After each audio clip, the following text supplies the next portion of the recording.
Ambition is a treadmill you've been conditioned to run on. Faster, every single day. By the end of this, you'll understand the precise neurological mechanism that turns your biggest goals into sources of quiet dissatisfaction. There's a reason the moment you get what you want, you immediately start wanting something else. And this invisible cycle is the single biggest bottleneck on your sense of well-being, turning every one of your achievements into a ghost. We've all been told a simple story about the brain. It says dopamine is the pleasure chemical. You achieve something, you get a hit of dopamine, you feel happy. That story is profoundly misleading. Dopamine is the molecule of motivation, of pursuit. It's the engine of more. It's the restless, forward lean into the future, the chemical that makes you want to get up and chase the reward. The actual feeling of pleasure, of enjoyment, of liking something, that's handled by an entirely different set of neurochemicals, primarily the brain's internal opioid and endocannabinoid systems. Dopamine is the hunger. The pleasure is the meal. The problem is, the hunger is a state of perpetual unrest. Your brain releases dopamine when you anticipate a potential reward, not when you receive it. It thrives on the gap between where you are and where you could be. This is the mesolimbic pathway, a circuit running from the deep brain to the frontal lobes. You could call it the maybe circuit. Maybe if I check my phone, there will be a new notification. Maybe if I work all weekend, I'll get that promotion. Maybe this next thing will be the thing that finally makes me feel complete. From an evolutionary perspective on the African savanna, this was a superpower. A truly satisfied ancestor, one who felt they had enough, was a dead ancestor. They stopped exploring for better water sources, they stopped improving their tools, they got eaten by the predator that another more restless ancestor was motivated to build a better defense against. Your brain is running that same ancient software in a world of digital notifications and quarterly earnings reports. It's a brilliant system for getting a species to build civilizations. It's a terrible system for an individual who just wants to feel at peace with their life. The system is designed to never be satisfied because satisfaction was a fatal liability. So what happens when, against its design, you actually get the more you were chasing? The brain does something completely unexpected with the finish line. The moment you cross that finish line, the dopamine circuit that drove you there goes quiet. Its job is done. The seeking is over. You get a brief, fleeting wave of satisfaction from those other neurochemicals, the liking system. Then, almost immediately, your brain does what it's designed to do. It recalibrates. The new reality, the higher salary, the bigger apartment, the published book, becomes the new, boring baseline. This is called hedonic adaptation, or the hedonic treadmill. It's one of the most robust findings in psychology. A classic 1978 study looked at lottery winners and victims of catastrophic accidents. Within a year, the lottery winners were no happier than they were before their windfall. Their day-to-day pleasures actually decreased. The accident victims, despite their life-altering injuries, also returned surprisingly close to their previous happiness levels. Our capacity for joy and misery seems to have a surprisingly stable set point. The new better reality is now simply normal. And once it's normal, the wanting system re-engages, looking for the next thing, the next gap to close, the next potential reward. The system has no long-term memory for past satisfaction. It only has an insatiable appetite for future possibilities. This is amplified by our modern world. Social media is a finely tuned engine for accelerating your personal hedonic treadmill. You achieve a promotion, you feel good for a day. Then you scroll through your feed and see a friend from college who just became a VP. Instantly, your achievement is devalued. Your baseline shifts. Your enough becomes not enough. The goalpost didn't just move. The entire field re-rendered around you. You are standing in a place that a past version of you considered an impossible dream, and your primary feeling is anxiety that you're falling behind. This constant pursuit does more than just move the goalposts. It fundamentally rewrites how you perceive the world. It changes what you even define as a problem in the first place. This was demonstrated with clinical precision in a bizarre experiment that involved nothing more than looking at a screen full of colored dots. Imagine you're in a psychology lab. Your only job is to look at a computer screen and identify blue dots among a sea of other colors. You're told they represent threats, and you need to be vigilant. In the beginning, the screen is filled with obviously blue dots, and you get very good at spotting them. Click, click, click. You're a great threat detector. Then, without telling you, the researchers start secretly reducing the number of blue dots. There are fewer and fewer actual threats for you to find. A rational response would be to click less often. That is the opposite of what happens. Your brain's definition of blue begins to expand to fill the void.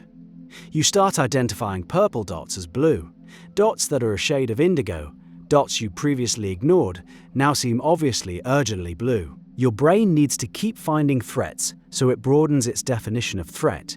This is called prevalence-induced concept change.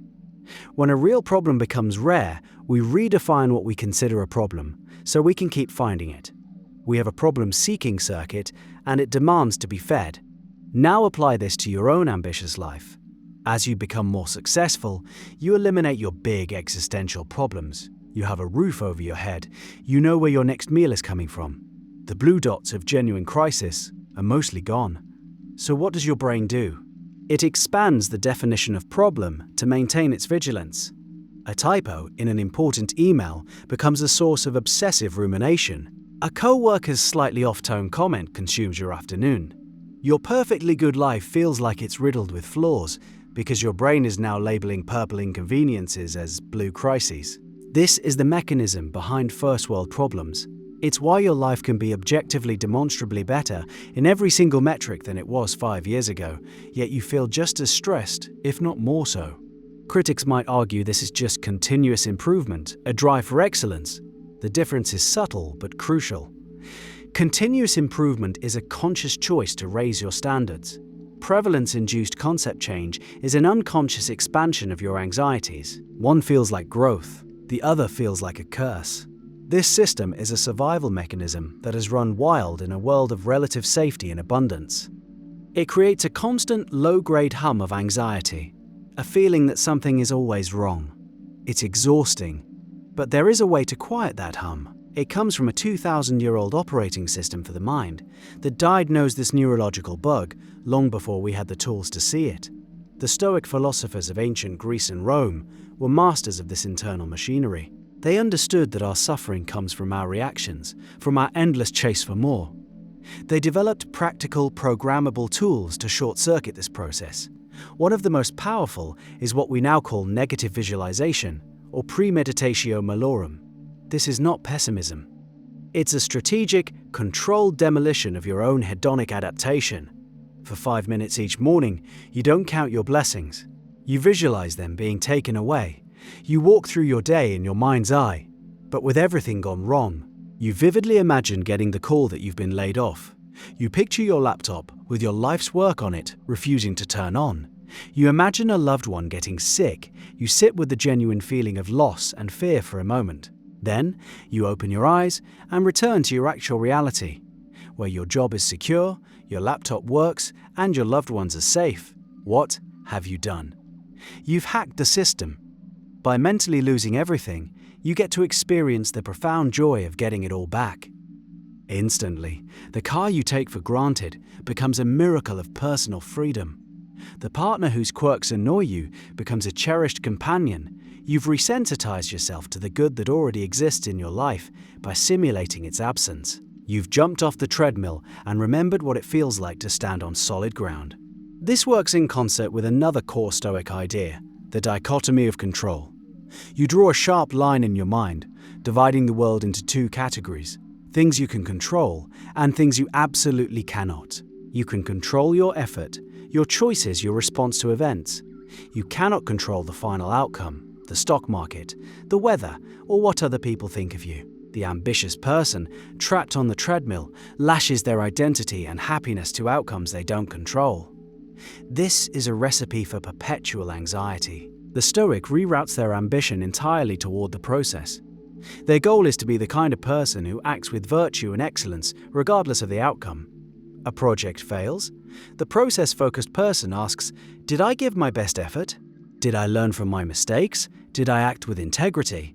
If the answer is yes, then the mission was a success, even if the result was a failure. The dopamine hit comes from the striving, from the act of applying virtuous effort, which is fully within their control. This shift changes the entire game. You go from chasing a fleeting feeling of external arrival to finding deep, durable satisfaction in the journey itself. It sounds simple, but your brain will fight you. Your default programming is to seek external validation and hunt for blue dots. Making this internal shift stick requires one final, practical piece. It's a structural fix for a deeply psychological problem. The final piece of this puzzle is recognizing and dismantling the arrival fallacy. This is the deeply ingrained belief that once you achieve a certain goal, the promotion, the startup exit, the perfect body, you will finally arrive at a state of lasting happiness. You now know, neurologically, this is impossible. The finish line is a mirage painted by your dopamine system to keep you running. So what is the alternative to this endless chase? You must schedule arrival. You must build deliberate, non-negotiable pauses into your life, not as a reward, but as a core discipline. This sounds mechanical, but it's a direct intervention against your brain's relentless forward-only momentum. It means creating a ritual. For example, every Friday afternoon, you block 30 minutes on your calendar for a weekly review. During this time, you do two things. First, you look back at your week and create a done list. You write down everything you accomplished, from major project milestones to difficult conversations you handled well. This counteracts the brain's tendency to focus only on what's left to do. Second, you reflect on those accomplishments. You don't just list them. You allow yourself to feel the pride, the relief, the satisfaction. For these 30 minutes, you are forbidden from planning next week. You are forbidden from thinking about what's next. You are required to inhabit the feeling of enough. The default mode for an ambitious person is to finish one task and immediately grab the next, using the forward momentum as fuel. The work is a series of obstacles to be cleared on the way to a hypothetical future. An effective person understands that the work is the life. They finish a project, they pause, they integrate the lessons, they celebrate the effort, they let the success land and become part of their identity. And only then do they turn to the next mountain. Your ambition is a powerful engine. It is not the enemy. Your relationship with the present moment is the problem. You are living so far in the future that the present has become a thing to be endured. A blurry landscape seen from the window of a speeding train. The deepest paradox is this. The more you practice being here, in the messy, imperfect, tangible now, the faster you will build a there actually worth arriving at.